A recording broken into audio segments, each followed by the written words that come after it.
when are we going to stop complaining and allow God to do his thing?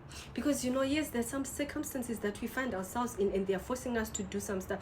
I do not want to lie to you. God rescued me from an addiction of drinking alcohol, because I got so addicted to drinking alcohol. So during the weekend, he instructed me to read the book of Exodus, and I don't want to lie to you, I found myself as being one of those Israelites complaining. I complain any small thing, God, but so then I read and I'm seeing God taking the Israelites out of the land of Egypt. So instead of him taking them out and going straight into Canaan, because there was an easy way for them to get into the promised land, he didn't do that. He had to take a detour and take them through the wilderness. So he rescued me from this addiction. So now, instead of him now having to take me just straight to where he's promising me that he's taking me, he has to prune me. He has to make sure that I'm ready for whatever that's going to come, because he knows that if he takes me the easier way, if anything that he knows that I'm going to face, I'm going to find myself going back into drinking, because maybe that will make me feel better.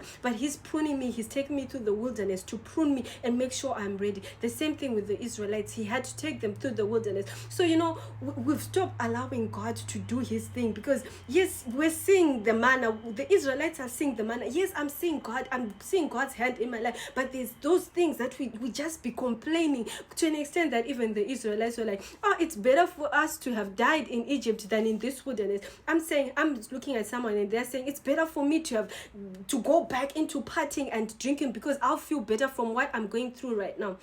I'm just here to tell you that let God do his thing, because I serve a God that does not stop halfway. He starts with you to finish with you. He's not a halfway kind of God that will leave you hanging halfway. Wait on his timing.